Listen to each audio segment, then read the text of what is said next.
Okay. So what we're going to do this morning from 8, oh, right. Well, Senator Brock said he would be here between 8:30 and 9. Then he has a Republican Then he caucus. has his Which Republican caucus. we'll break. I appreciate people coming in early this morning. We'll break from 9 to 9:30, but we're going to try and go through some potential areas on the COVID Relief 2 bill as to where we can possibly spend money early. And one idea I think that's been talked about is there's been a discontinuation of the mortgage assistance program in Vermont, and we may be able to restart that, though there's some interplay with what's coming down on the federal law, possibly. So I invited Maura in, who kindly came, even though she's on vacation right now. Are you at home or someplace else, Maura? I am in a condo at Smugs, my staycation. This is my ski wear plus a string of pearls to look appropriate for you all. We'll get you out on the slopes soon enough. I appreciate the early morning that you all are putting in for this. Right. Yeah. Well, this is important. I mean, this is a classic good use of this one-time money, I think. Okay, so there are some issues with this one-time money. Good morning, Senator Brock. But so, Maura, why don't you give us a history of, very briefly, what the program did, where it was, who it served, and what, if you had more money, what you might be able to. Town meeting day is next Tuesday. Excuse me? So I'm happy to. My name is Maura Collins. I'm the director of Vermont Housing Finance Agency. And I won't spend too much time talking about what we've done, because I know that it had the strong support of this committee last year through the Coronavirus Relief Fund, CRF money. But the legislature appropriated $5 million of CRF money to VHFA to support homeowners, mortgagors who were behind on their mortgage as a result of the COVID economic crisis. That we spent 4.7 million of the original 5 million. That last 300,000 was redeployed for the fuel red tag program to bring fuel tanks up to replace non-code compliant fuel tanks. But otherwise, the $4.7 million was spent across 639 households that were predominantly that were very low income. We set really conservative income limits for that program because there wasn't a ton of money, and we were worried that the need would outstrip the availability of funds. So there are about, actually I have it here, there are about half of Vermont's mortgaged households earn less than approximately $95,000 a year. And so we really set our income limits quite low at the beginning, but then as the uptake for the program was slower than expected, we rose those income limits up to approximately 120% of area median income. And the uptake on the past program was in part, we believe, due to the foreclosure moratorium, as well as the generous forbearance allowances that HUD and Fannie and Freddie and other government players have put into place. And forbearances are a very important tool, but they can be structured very differently depending on who your mortgage lender is. And so in a best case scenario, a forbearance means that you can skip a couple mortgage payments and those payments get tacked on to the end of your mortgage and your term gets extended. In not as helpful, when they're structured in a less helpful way, it means that you skip a couple mortgage payments and then you only have 6 months or so to pay those missed mortgage payments back, which could have the result of potentially up to doubling your mortgage payments for a concentrated period of time. So thankfully, we believe that a lot of Vermonters have taken advantage of the forbearances that have been they've been allowed to take. Yet we really do know that as any time when you stop a program, you then get a swarm of applicants who have very compelling stories about how they still need assistance. And we heard a lot from homeowners who either hadn't heard about the program or were newly in a circumstance where they would be eligible to apply. So there is still great need. I want to remind the committee, as you know, 72% of Vermonters own their home. So when we're talking about how to help most Vermonters, it is helping homeowners. Now, homeowners do predominantly have higher incomes, but it's important to remember how many homeowners, for instance, 8% of our state's population lives in a manufactured home. And so a lot of those have mortgages, and there are Maura? yeah. Maura, did you say 8%? Okay, Yep. thank you. And that is a combination of those who, a lot of them rent the land. Not all those are on owned land, but just if I look at folks households with a mortgage earning less than $50,000 a year, it's 20% of all of our mortgaged homeowners. So there is a significant number of Vermonters who fall into these categories. So additional assistance for mortgaged homeowners who are behind on their mortgages is critical. And we need to do something because, as we know, every day we all wake up to hopefully more and more optimistic news about what's happening with this virus from a physical sense and vaccination strategies and all that. But the economic toil is the real unknown. And while we can, watch the numbers of people being vaccinated and watch the case counts drop, we still can't really model what the economic impact of all this will be. So VHFA is very much in favor of additional resources for this use. I think that there is tremendous need. We are very available and happy to play a role in deploying additional funds to help homeowners who are behind on their mortgage. The Senator Sorokin, Mr. Chair, has talked about using state funds to jumpstart this so that there's not a long gap between when this assistance is next available.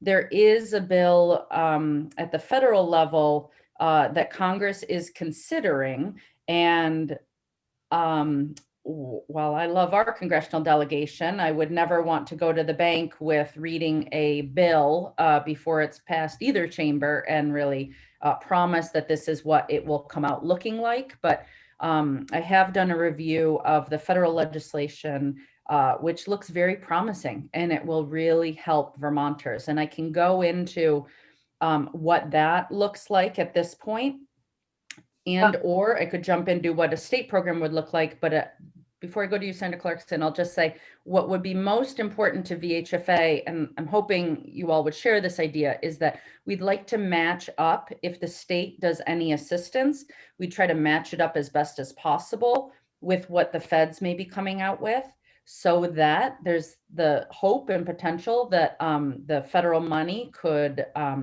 eventually pay for all of this assistance. Additionally, I wouldn't want to confuse homeowners in advertising a program where, say, using state funds, we set an income limit at this level, and then because of the federal rules, we have to change it.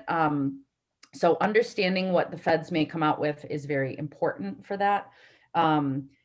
Or at the same time, once the feds come out with something, it's possible to use state funds to fill in the cracks that may form if there are glaring omissions and a lot of Vermonters can't qualify for what the federal assistance looks like. Let me stop you there. I want to frame the issue that we have before us a little more directly, because there are some political things going on here. But before I do that, I had spoken to Maura earlier, and one of the things that was encouraging about this is I don't want to minimize the difficulty in standing up a program like this, but Maura has told me that it'd be very easy to reinstate the existing program very, very quickly in terms of computers and all this other stuff. Could you just say a word about that? And then I'll get into the politics here. Absolutely. VHFA, I'm really proud of the job our agency did in deploying the last money. We had an online application, and we had application guides translated into 9 languages. We feel like it would be very easy, since that website and application were all on our own website. It would be very easy for us to make some tweaks to any eligibility that comes out of the legislature, and then open that up. Processing those applications, VHFA is going to be looking at expanding our staffing if and when this all comes to be, but we could start taking applications, start working on that. Additionally, the longest piece, the hardest part of this work last time was making contacts with servicers, since we pay the servicers and not the homeowner directly. And now that we have those contacts, I feel very confident that this would be a very smooth and faster moving program as a result. So we could start taking applications, we could start processing those, and really, we could turn a program on this week or next week and start the advertising and ramp up of that. There's no delay in that regard. Okay. We just need the money. So you just need a week basically to get it up and going again. I don't even need a week, I have to tell you. I made Mr. Chair nervous when I said I could turn this on tomorrow. He's like, don't do that. I'm like, no, I know. I was saying as an example. So one question before I get into grounding us, the decision-making we have to do is, did you testify in the House Commerce Committee or Appropriations on a jumpstart or a restart on the mortgage assistance program at all? No, I haven't been invited, and I hadn't gone soliciting that, so no. So that's part of the dilemma here, is that this is an idea that I can't remember whether I had it or the committee had it. I've heard several people say, what about the mortgagors in this situation? So I have been dutifully in contact with Senator Kitchell, and her concern is, what about the fact that there's a moratorium on foreclosures? Well, there was a moratorium on foreclosures in the last program. There's a moratorium on eviction in all our rental programs. In my mind, the issue is that if you get forbearance or a moratorium on foreclosure, you're still accumulating debt during the process. And this is not only a safety issue of making people sure they're not put out on the street. It's also an economic recovery issue in terms of putting more money into lower and middle income people's pockets, which they will not have in the future if we don't do this, and they have to repay those mortgages. So I'm not so sure that just because there's a moratorium on foreclosure, that makes this proposal any different than it was when we set up this program last fall. Obviously, the source of funds is different. That was CRF funds, and this is likely to be general funds. The other thing that I think Senator Clarkson alluded to, or maybe there's more, that yes, there could be federal money coming, and we want the federal money to be used before we use general funds. But the key word there is may. We have no idea if and when such money would start to flow. And what I would like to do is explore, is there a way to do this and somehow get repayment out of those federal dollars if they appear, so people don't have to wait several months to start getting payments, and they would have those payments in the eventuality that the federal funds don't come through. Senator Kitchell had originally said she wanted decisions on several of the things we're talking about this morning. Today, she has since said it doesn't have to be today. I think we may have another day or two. So as we go forward on these things, we'll have some further opportunities to have dialogue with Senator Kitchell on this. But I haven't given up on this idea, nor do I think we should, until we fully explore the ability to get repayment from the federal dollars. Senator Clarkson. Thanks. I'd just like to underscore the debt load that's accumulating for people during COVID. I mean, we know about it in credit card debt. We know about it with putting off some rental debt and the challenge of people who put all that on their credit cards. This is why this is so important, I think, is that we have to minimize the debt burden that we know people are accumulating during COVID. So I would love to hear about some of the proposed federal stuff so that we can keep it in mind in setting the levels as we go forward on this one-time money fast track bill that we're hoping to include this in. So, may I, Mr. Chair? Absolutely. Just to reinforce some of the points you all just made, I want to remind you all that 75% of the households we helped with the CRF program were 6 or more months delinquent in their mortgages. So this really was a foreclosure prevention program. Roughly speaking, they owed just under $1,200 a month in mortgages. So we were helping folks with the median amount of our assistance was just over $6,000. And the median monthly income of the people we helped was just over $3,000. So the need is great. As to the federal program, sorry, I'm going back to a different document. The things that I'm excited about is that this fund is administered out of Treasury and not HUD. So I'm really hoping that we can stick with the kind of self-certification and not get too tangled up in tons of documentation for applicants. That's something that that the rental assistance program is now facing with its new money. This can be used for mortgages up to the Fannie and Freddie loan limits. So that's talking for a single family home, that's almost $550,000 of a mortgage. So this could help a lot of folks.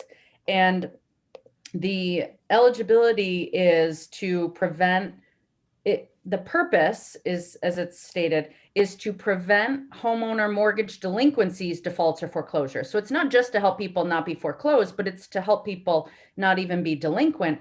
And it's for people experiencing financial hardship after January of 2020. So we really can reach back. This isn't a January 2021 program. And so not less than at least 60% of the money has to go to households below 100% of area median income. So that's a slightly lower AMI than we were looking at that. But the remainder of the 40% can be prioritized for populations and geographies based on need. So there's some, we can work with that. The current small state minimum that Vermont would be slated to get is $40 million. And it looks like that money could be available to be used until the end of September of 2025. So we're not going to be under the same kind of time pressure that we all were for CRF or even for the emergency rental assistance funds, as it currently states. That may be changing, hopefully now. They get a little more space as well. So sorry, can you just clarify 40 million just for mortgage for mortgage assistance? Yep. Wow. Yep. And Per but that's state for us. That's a program that will be in existence for the next 4 years, though. So Yeah. it's not, the same kind of rush to the finish line. It goes back to January 20. Yes. Yeah. January of 2020. Yep. Right. Okay. So, And have you had any thoughts at all whether what I think we would be looking for if we pursue this would be a program through something like June. So if we could reassess in the regular budget bill if there's a need to go further, and hopefully we would have enough money to cover from January to July. And hopefully the key question would be, could we somehow get the feds to cover some of that if we've already paid it out? Or could we do it on a contingent basis? Can we do something creative here that people would be protected and we don't have to use general fund when we can use federal We're sort of in this, gray area right now because we just don't have a law, and we've seen federal laws stall in the past. So, It's like you're reading the notes that I'm reading off of, because the next thing I was going to say, I'm going to quote from the legislation, which says that the funds can be used for the reimbursement of funds expended by a state wow, during the period beginning January 21st of 2020, so to the extent the state has used state money, so you can't repay CRF money, but if you've used state money for these purposes, going back to January 21 of 2020, that money can be reimbursed with this fund. Now, wow. That's great. I feel a need to just remind you, this has not yet passed the House. It has not yet gone over to the Senate. These words often change, but that is what we have been able to review that they're considering right now. Wow. So That's terrific.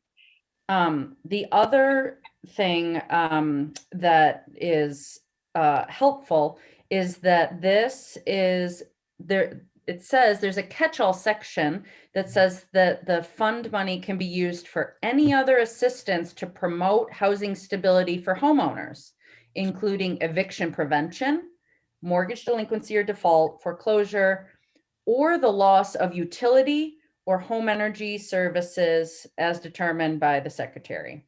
And so there's another section where it explains that this can go to property taxes as well as homeowners association fees, insurance, home insurance. Oh wait, here's the list. Missed mortgage payments, but also utilities, internet, homeowner association fees, property taxes, and insurance. Sounds like there's some overlap there with the housing money, but it's even broader. And well, this would be for homeowners with those things, as renters would Okay, have utility assistance. that's great news. That's definitely something to work with there. Could you ballpark if you reinstated the other program effective January 1st and it ran through July, what kind of money do you think you would need to fully cover this? That will now, we know, be subject to passing the House and the Senate, and the language not changing, might be reimbursable to the state. So how much would you need to front in one-time monies? I know you want that answer, and I'm not prepared to say that number yet, but I hear your time pressures, and I can get back to you on that. I just I hope we couldn't. don't interfere with your skiing today. Well, a little, but it's worth it. This is a wonderful program that VHFA is very excited to play. If I have thought about if the state were to do something, it would be really helpful if we pretty much based it on the same legislative language that you used for the CRF program, and we can point to the successful track record and all the reports we did over that program. But the legislative language you gave us for CRF was pretty broad, and that was helpful. For instance, you didn't name an income limit. You said that we had to base it on income eligibility. We had to set income eligibility, and we adjusted that mid-program, which was a flexibility we appreciated. I would ask for the same, because if this comes out of Congress and the income limits go to 120 or 100, I'd love to match the federal program with what we do. Knowing that, or I would say adjust if we were off from them. And I would also, I think it would be helpful to have as long a spend time as possible. So you are talking about what can be done by June, July, and by then Congress would have passed something. I would hate to create another gap where we need to start and stop the program that always negatively impacts homeowners. And so it would be really helpful to say this is authorized until December or something, just to make sure that we don't have to have a gap of when we can accept applications, be working on this. So and I'm going to ask you, sorry, you're on at Smugs, but I'm going to ask you to write a short memo with these bullet points so that we might add those to any proposal we put forward, and send a copy to, I guess, David Hall as well. He would be the legislative counsel on this. Is that correct? Have you worked with him in the past, Maura? I've worked with him. Yes. Yep. That's who. Okay. I never know how people get assigned. we're- But yep. That would make sense to me. So let me Well- see what time it is. By their Senator subject Brock- areas. Senator Brock has to leave. So that was very helpful and productive.